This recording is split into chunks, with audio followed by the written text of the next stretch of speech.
Hello, friends. Welcome to our podcast, which goes by the name Long Shots, as you all know. Today, I have with me Dr. Arun Chopra, Director Cardiology from Fortis Hospital. A lot of you already know Dr. Chopra very well. He has been an active writer on TransFin, writing on health and wellness related issues. His pieces are much followed within TransFin's audience base. So I do encourage all of you to search for ShipShape in order to see the kind of areas that Dr. Chopra is commenting on. He is not, this is not his first podcast with us. If you guys can recall, it was season 1, finale, episode 16, when Dr. Chopra spent around over an hour with us, and he touched upon some basics of nutrition and fitness 101. And today is, I won't say a follow-up to that conversation, but we are going to talk about something which is a lot more visible and prevalent from a consumer interest standpoint. Before that, a brief introduction. Dr. Chopra is DM Cardiology from AIIMS. He also served as an associate professor there. He has been actively writing in research papers, and he's a member and fellow of various international medical bodies. And his personal journey is very interesting because I think he has lost over 100 kilograms in his lifetime so far. And that's what makes him such a passionate advocate of health and fitness at large. And what's interesting is that his approach never, stresses on unviable mechanics of health and fitness. He's a big proponent of making sure to follow a routine which can actually be followed on a daily basis. So our usual suspect, Sharat Tupran, is not here with us today. He's traveling, and obviously it's his loss. But Dr. Chopra, welcome. Thank you. Hello, Nikhil. It's nice to be back. Great. No, thanks a lot for spending some quality time with us. I know you're kind of you're not based in Delhi. You're based in Amritsar. So we're very happy to have you here. Before we go any further, general house rules. As we all know, we are now streaming on Spotify, iTunes, Deezer, and many other podcast apps that you like, you admire, you regularly use. So do check out our channel Long Shots and hit subscribe so that you get the nice little notification every time an episode goes live. Sorry about that. This we kind of reserve all the prescriptive bit of the podcast, front load it. Now let's kind of go into it. Firstly, recently we had the World Food Safety Day, so it's been quite a topical theme right now. But today we are going to, I think, not talk about anything very broad or general. We are going to talk about something very specific. We are going to talk today about sugar. And the reason why we are doing that is, I think you published recently a few articles on sugar, its impact on diabetes. And I still recall the statistic that over 8.5% of global adult population suffers from diabetes. And when the article was out, the response was tremendous. And this kind of obviously made us think that, okay, sugar is something that everybody sees and perceives on a daily basis, but they don't really understand how it works. So firstly, why is sugar such a popular ingredient? Why do you see that? Number one, do we see that in every second food item that we consume? And secondly, why? What's so special about sugar? Oh, sure. We'll go over, a list of food items which have sugar, some of which you expect and some of which you'll be shocked by. So we'll go into that later. But let's first talk about what is it about sugar that makes food industry as well as the consumer go back to it again and again. The thing is that for a long time we thought it just tastes good and therefore it's good from an evolutionary perspective. But now we have studies with MRI. I hope you've heard about MRI scans of the brain and of the rest of the body.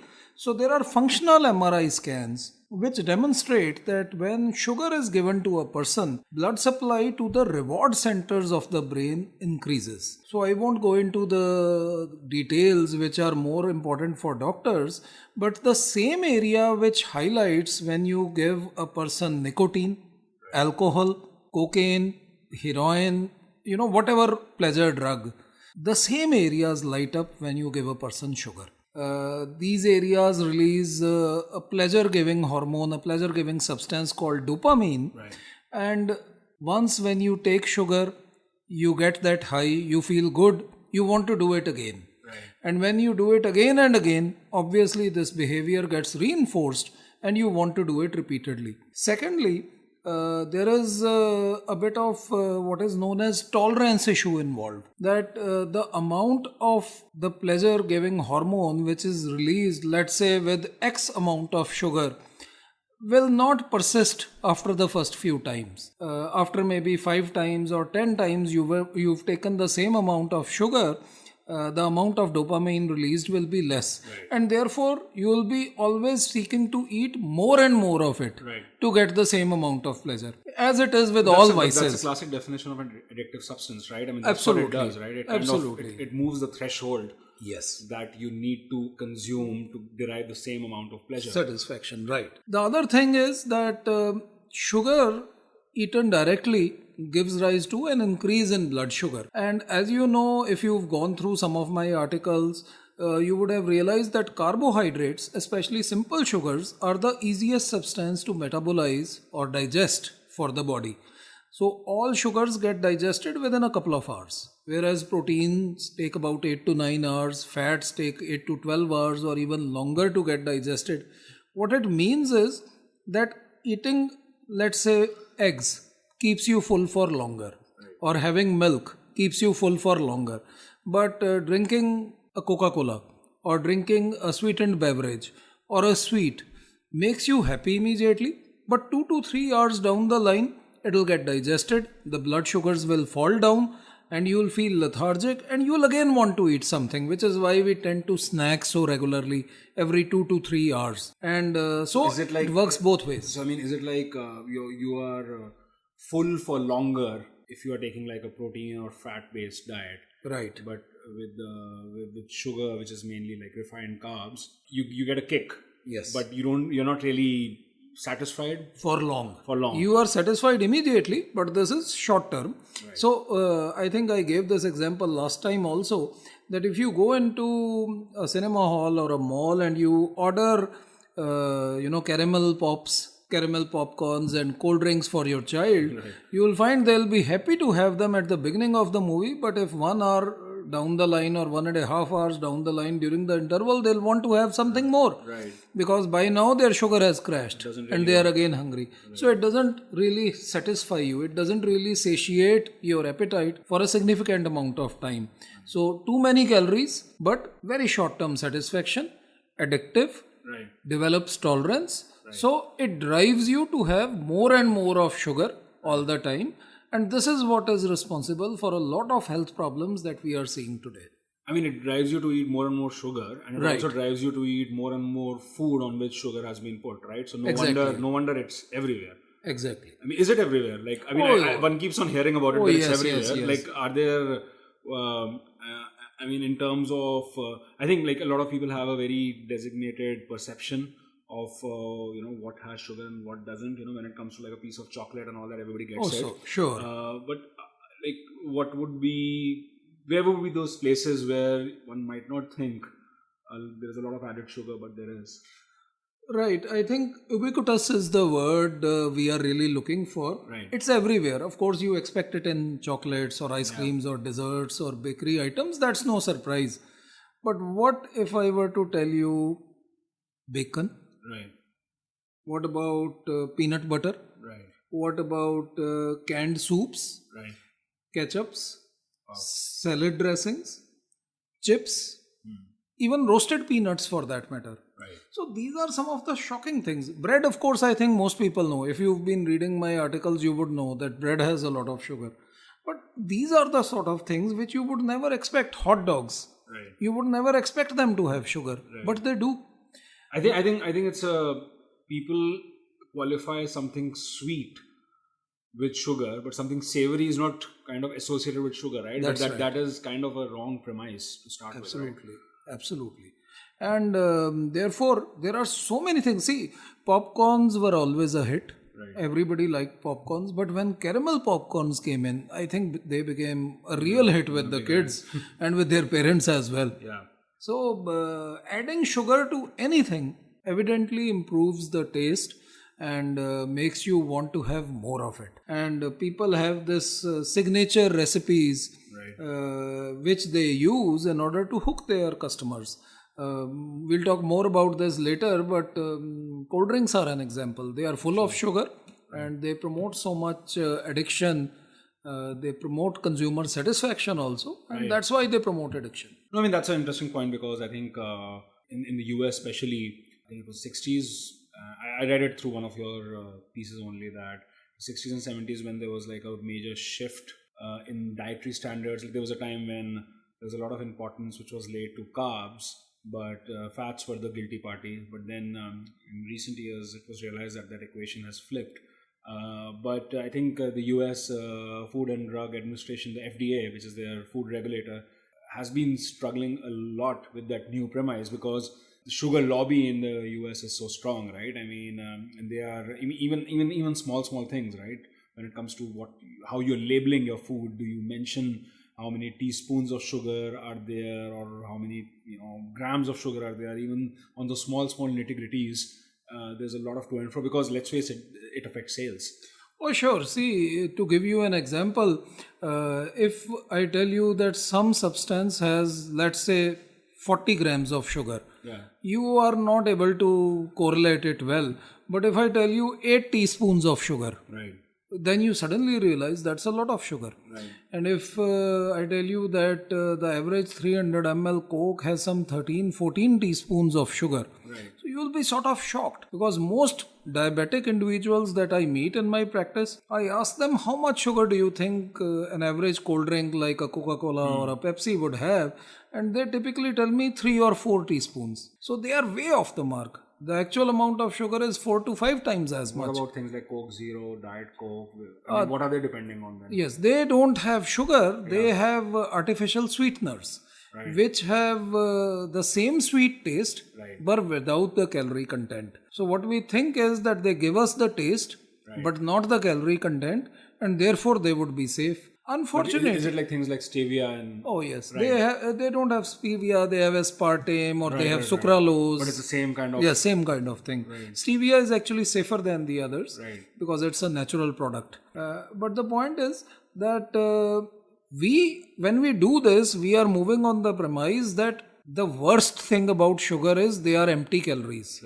This is, I think, the unfortunate misapprehension that I want to clear, that they are not just empty calories. They are calories. In addition, they promote so many other harmful things like addiction we just talked about. So like when we are talking of, say, artificial sweeteners, like Diet Coke or Coke, I guess those are artificial sweeteners, right?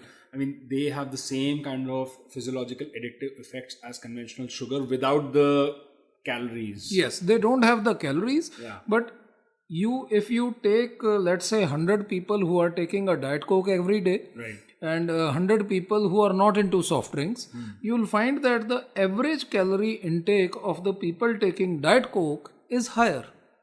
Because Diet Coke promotes insulin resistance, it promotes appetite, and it makes people want to eat more of other stuff in order to take on more calories, which they wouldn't take if they were taking the Coke actually, if they were taking the actual Coca-Cola. So there was a study some years back where they took people who were pre-diabetic and they gave half the group a Diet Coke every day and half the group regular Coca-Cola or a regular cola every day. And at the end of 2 years, they found that the chances of developing diabetes were actually higher in the group who were on the diet drinks rather than on the sweetened drinks. Probably because when you are taking a sugar sweetened beverage, you are at least aware that you are drinking something which is pure calories. But when you are taking diet drinks, you probably lose that sense. There's some amount of placebo there, right? There is some amount of placebo, and they have some neurological effects also, because of which people ultimately end up overeating. So there has been no study showing that taking diet drinks reduces weight or reduces the risk of diabetes or reduces the risk of heart attacks or strokes in the long term. So basically all these artificial sweeteners are actually a failure. So like I know diabetes is something that I think we'll go in a fair amount of detail in this podcast. But like let's try to break down like when sugar in any form, right? Be it natural, be it refined, be it unrefined. I mean, sugar is sugar, right? At the end of the day, it kind of breaks down into that basic molecule.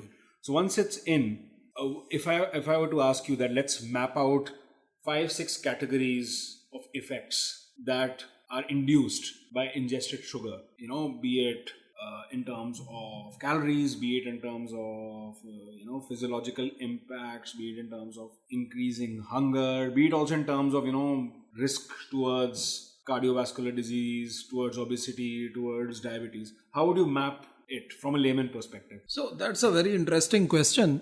What happens is when you ingest sugar, one is of course that the blood sugar rises. So the blood sugar rises, and to mop up all this sugar which has come expectedly or unexpectedly, the body releases a hormone called insulin, which makes various tissues take up this blood sugar, so that blood sugar rapidly comes down to normal. But the net result... So high blood sugar is not good. Yes, it's not good. Right. So the moment blood sugar starts rising beyond a point, insulin comes in, Right. and it makes the tissues take up this sugar. Okay. So that blood sugar starts falling down to normal levels.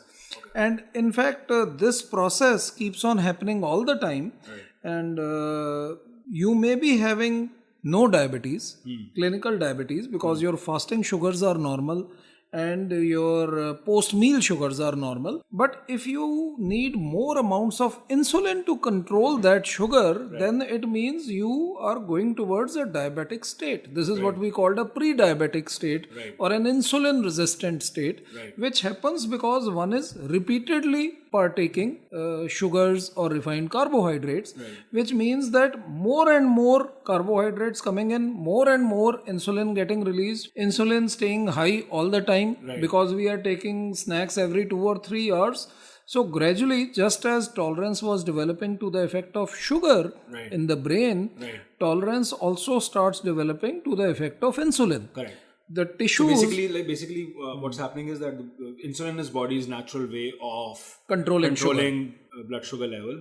So when you are taking a lot of sugar, a lot of insulin gets generated, and whatever effect that the insulin is supposed to produce, that effect also over time reduces its vitality. So as to say, right? So I mean, it kind of is a double whammy. Yes, the body has to secrete more and more in order to control the sugar. So what is happening is, one, all the time insulin is high. So all the adverse effects of insulin kick in, which we'll go to in just a minute. High insulin secretion. Yes. And then there is also high insulin resistance at the same time. So insulin resistance is increasing. At the same time, the organ which manufactures insulin, the pancreas, is getting exhausted. So, what would have lasted you 80 or 90 years will probably get exhausted in 60. So after 60, one will have diabetes if one is taking so many carbohydrates and so many sugars that the insulin producing capacity is sort of getting exhausted. So, but the other thing is, what harm does insulin do to the body? So what's the harm? You have sugar, insulin rises, it comes in, sugar goes down. What's the harm? See, the harm is insulin is the only hormone in the body, or practically the only hormone in the body. As long as it is reasonably high in the blood, you can't burn any fat. So what it means is that if you take sugar along with, or you take refined carbohydrates along with anything else in your food, which means proteins and fats, those proteins and fats will not get burnt for energy. They can only be digested and stored as fat in the body. So this is the problem. The only way you can start fat burning is if your insulin levels are low. Which means that the carbohydrate intake should have been lower than what it normally is. By that, I don't mean to stop all carbohydrates. There are good carbohydrates, there are bad carbohydrates. So what I mean is that the stuff which increases insulin rapidly, what we call high glycemic index carbohydrates, they should be restricted. That is the point. So effectively, one header, I guess, is because of excess insulin secretion, insulin resistance. There's obviously you are on the road to diabetes in some form or fashion over the long run, right? But that same insulin resistance and excess secretion also screws up your digestion cycle and leads to issues like weight gain, obesity. Right. So there are already these two points coming up. branches which are coming out. Right. And I guess the obesity branch brings its own set of issues. Absolutely. And the diabetes branch brings its own set of issues. Right. And that's why you see that you have, once insulin is high in the body for any particular length of time, there is a tendency to retain salt and water in the body by the kidneys as well, which ultimately leads to high blood pressure, what we call hypertension in medical parlance. And so we have, the complete mix. We have high blood pressure, diabetes and obesity. And these three are the major risk factors for what we call CVD or cardiovascular disease, which is the common name we physicians use for heart disease and strokes. So this is why taking too many carbohydrates, especially sugars, promote insulin, which promotes all these behaviors.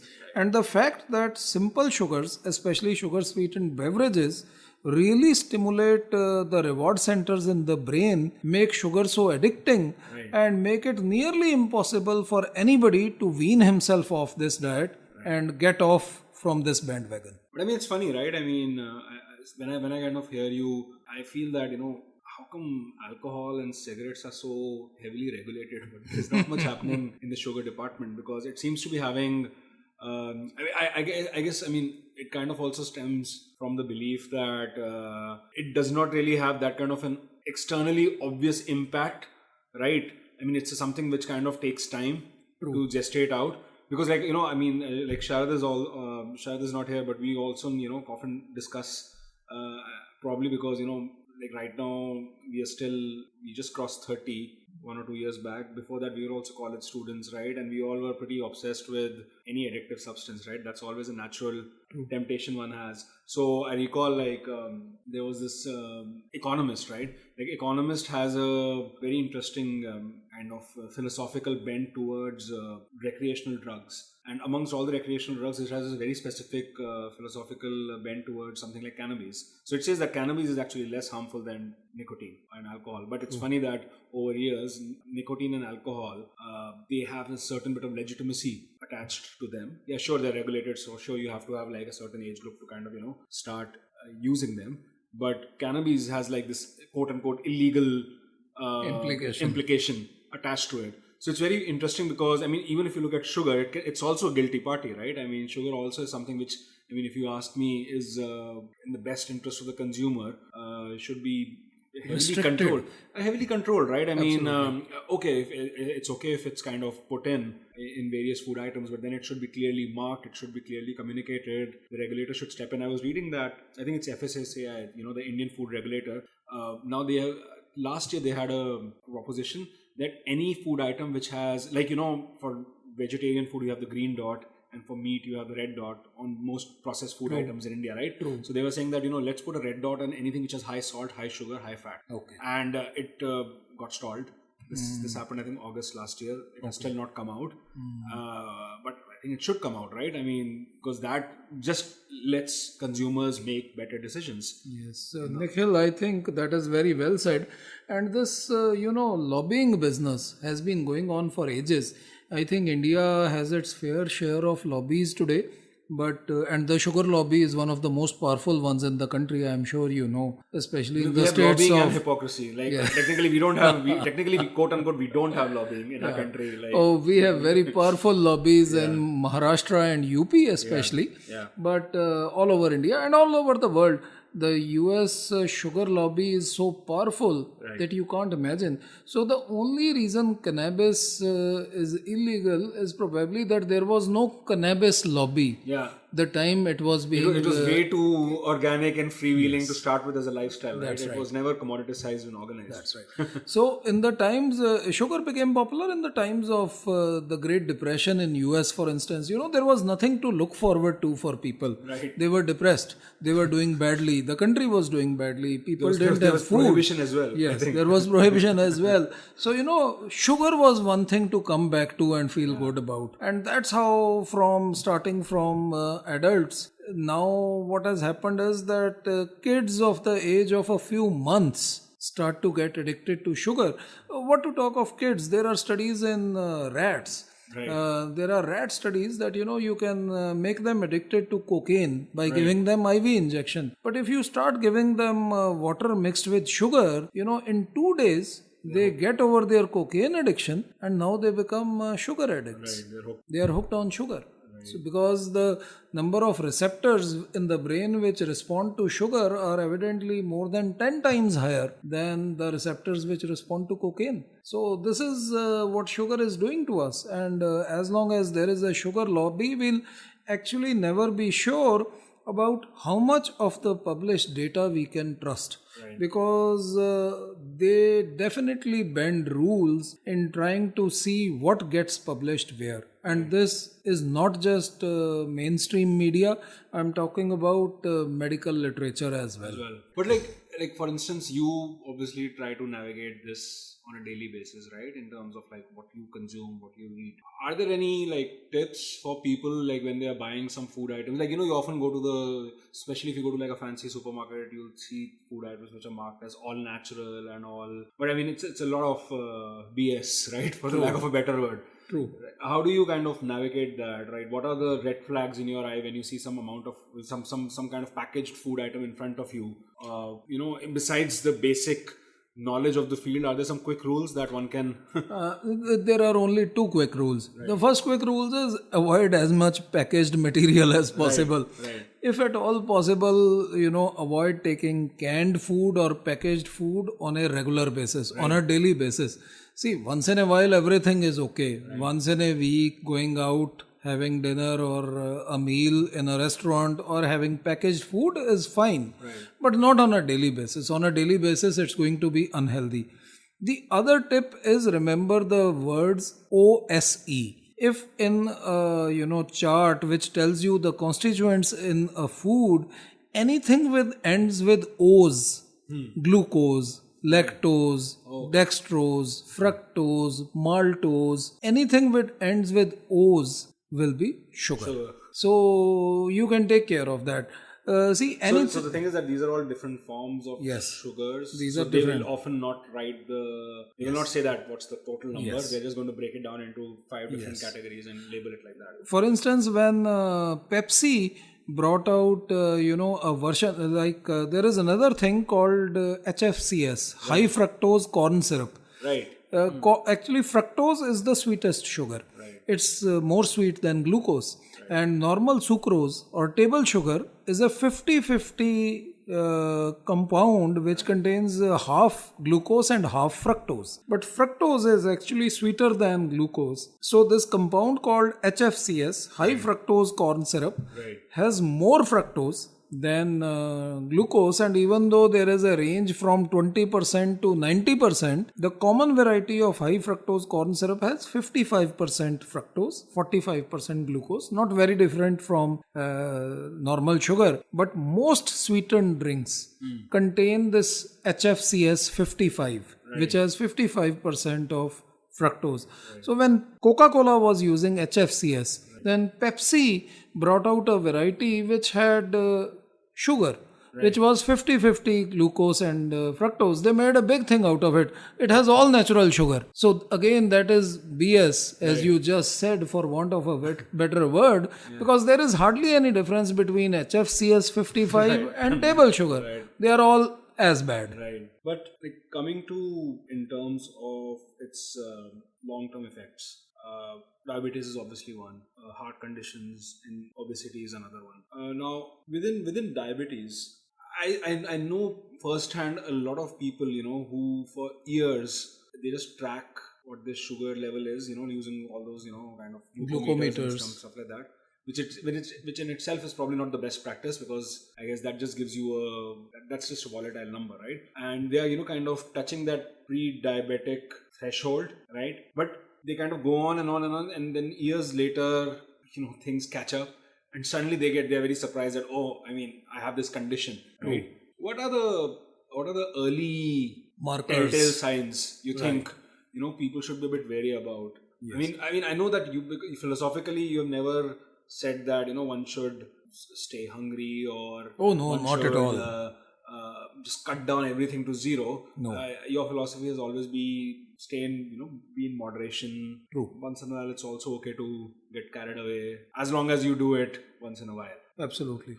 And that's what I think most people are okay to sustain. So if from a early warning system perspective, what do you think one should watch out for? Yes. So the things to watch out for are all the signs that a person is producing more insulin that is needed.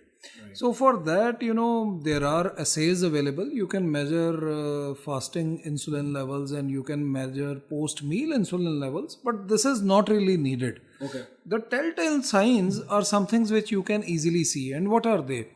The first thing is weight gain. Anybody who has become overweight, who was not overweight in youth or childhood but has become overweight now, is probably becoming insulin resistant. Then anybody who has high blood pressure, you should suspect that this person is developing insulin resistance. Then anybody who has any high sugar recording, for instance, somebody, let's say, gets admitted with an illness. Right. And there is one reading of sugar which is 250, and after that for weeks and months all sugar recordings are normal. Right. 3 years later or 5 years later this person develops diabetes. So what happened was, this was stress induced diabetes because of fever or infection. The blood sugar was transiently high, but then came down.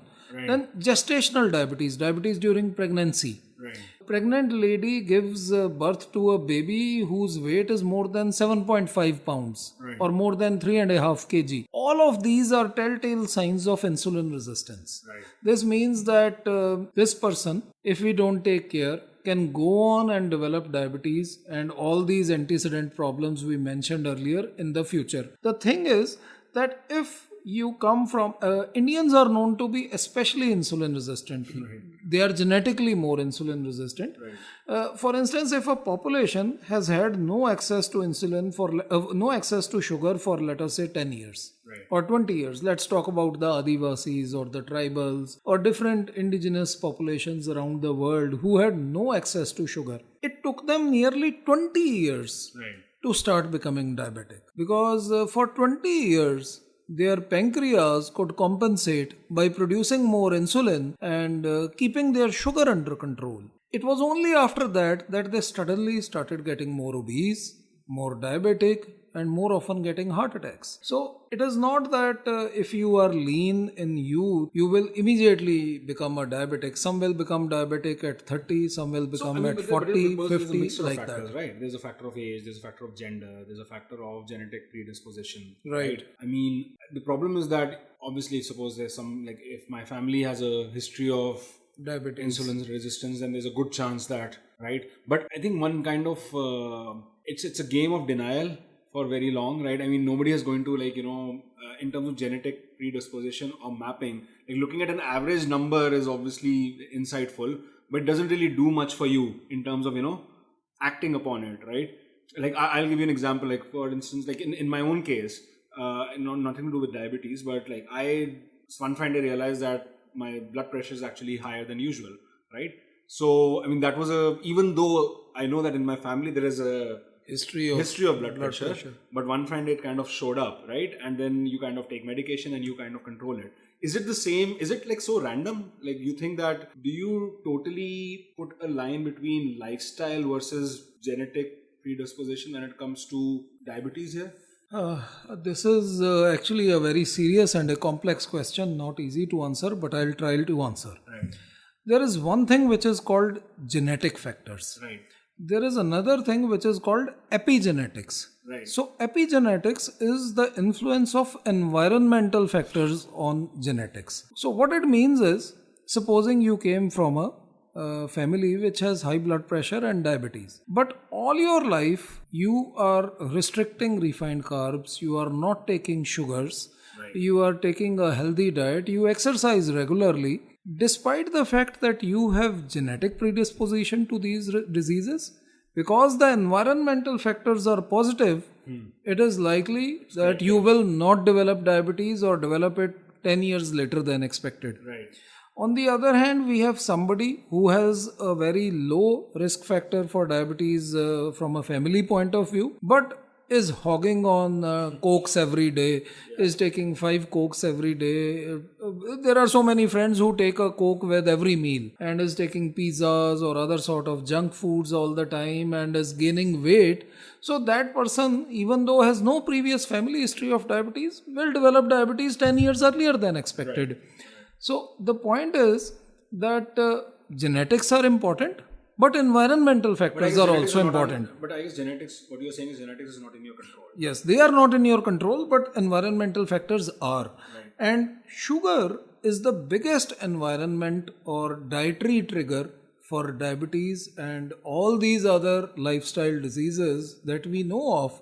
And it makes so much sense to curtail the intake of sugar and get rid of, or at least delay the onset of so many diseases. So the strategy should be that at the end of the day, what is in your control, act on that rather than worry too much about, what the structural drivers might be. And since you've asked me this question, I'll just also try to give you an evolutionary perspective on this. Why are Indians living in US the people at highest risk in the world of getting heart attacks? I don't know if you know that or not, but Indians living in America have heart attack risks which are higher than Americans living in America. Right.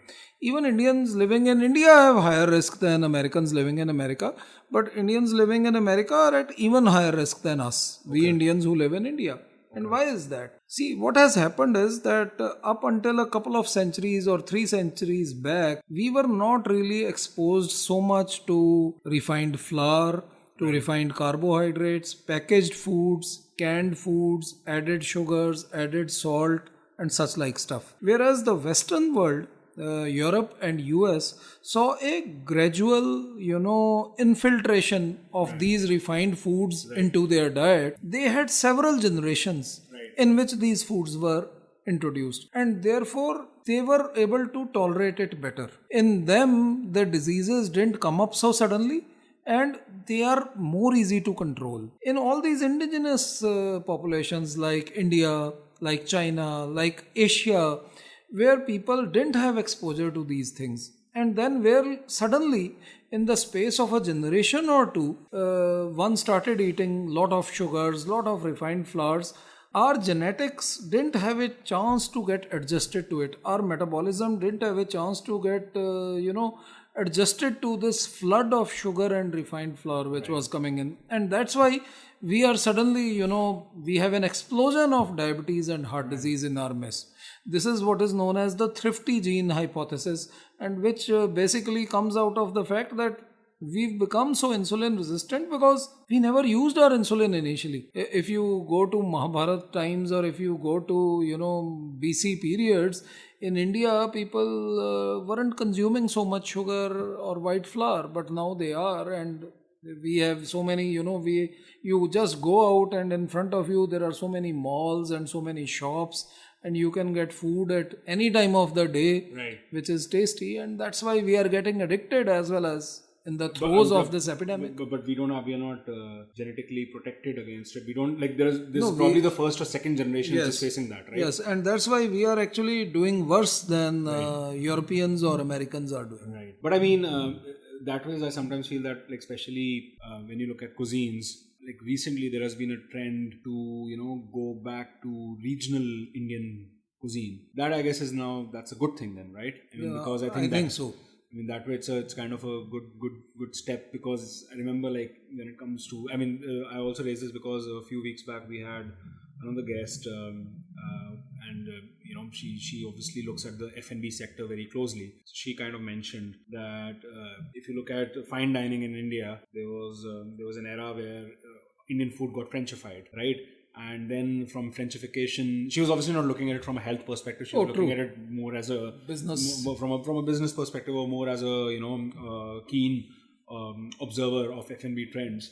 But now from Frenchification, from fusion, we are going back to from there we went to modern Indian cuisine. From modern Indian cuisine, now we are suddenly going back to traditional ingredients, less refined additive substances. So I guess from an evolutionary perspective also, it's a good thing that's happening, right? So let me give you a small example from that.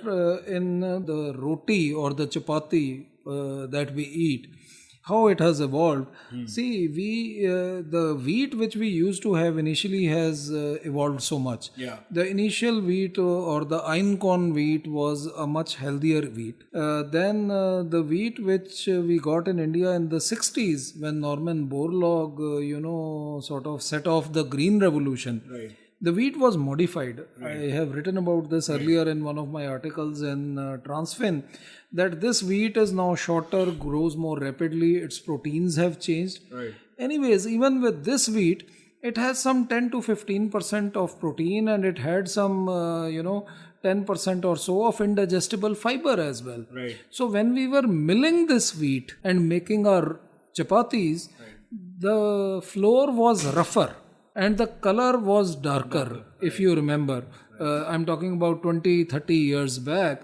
And the glycemic index of that chapati wasn't as high. However, after that, what happened that we started getting refined flour. So what happens now is they remove the indigestible fiber, the bran initially. They remove most of the protein, and it is the endosperm or the carbohydrate portion of wheat which is milled to a very fine powder in these refineries or in these mills, and the result is the white flour which we get is absolutely white because it has none of those fiber contents, and it immediately hits, it immediately gives rise to a high of sugar. That's why I think I wrote an article saying that if you take 2 tablespoons of sugar, or you take 2 pieces of white bread, your sugars will increase more if you take white bread. Because this is wheat and sugar mixed, the worst combination. But you think that change was, that sounds like a processing change rather than, it was not like the grain was changed itself. Oh, no, there are 2 steps of the change. I think I failed to explain the first step of the change. The first step of the change was the Borlaug used hybridization to develop this current variety of wheat, which is called... That was a productivity play. So this was Triticum aestivum. The benefit was the crop was shorter, it would grow faster, the crop was more hardy. Earlier, when you had rain or you had winds, the crop would fall down and the wheat will be destroyed. Now the bush is more hardy, so it doesn't get destroyed. So it's useful from a food problem perspective. It solved the problem of famines which we were facing in India. On the other hand, the protein content of this got changed. Up until 60, nobody had heard of a condition called celiac disease or gluten sensitivity. There were no gluten-free foods available in the market. But now suddenly gluten-free is a big thing. Why did that happen? The problem is the current wheat, the proteins in it are much more allergenic. Gluten and gliadin are much more allergy generating than were the original constituents of the original wheat, and that's why we have so many allergies today. Asthma has increased so much. Then this gluten and gliadin, they increase the permeability of our intestines. What it means is that the contents of our intestines sort of leak out of the intestine into the bloodstream, and they generate all these toxicities and allergies which there are. And in our large intestines, what we have is basically poop. So you can imagine that if parts of it or microorganisms are entering the bloodstream, they are what are responsible for so many infections, so many, possibly even so many cancers which are developing today. And therefore, a lot of, joint pains, rheumatoid arthritis exacerbations, not really rheumatoid arthritis per se, but exacerbations of joint pains, headaches, diabetes, so many other things, so many health problems which we are seeing today is because of this new variety of wheat and because we are refining it so much. And that's why, now as you said, we are going back to the olden chakkis which used to be there, and some of these, generic chakkis are actually giving you better flour because they are mixing a lot of other cereals in it as well and giving you a flour which is healthier than the multigrain packaged atta bags of 5 kg or 10 kgs that we get in the market. But it's funny, because staple food, so as to say, is such a it's a psychological framework, right? At the end of the day, I was reading this interesting book, Yuval Noah Harari. He wrote this book, Sapiens, right? In which he was kind of going through human evolutionary history in general. And there he kind of mentioned that obviously there was a time when, men were hunter-gatherers, foragers. And when it comes to foraging, he kind of painted a very idyllic picture. He was like, people used to live in small communities. They would pick up their food. It would be very healthy food. It would be like, from the forest, whatever is coming. And it would be protein rich, good lifestyle, comfort. And then obviously agricultural revolution came. I don't know how many... 10, 12,000 years back. 12,000 years back.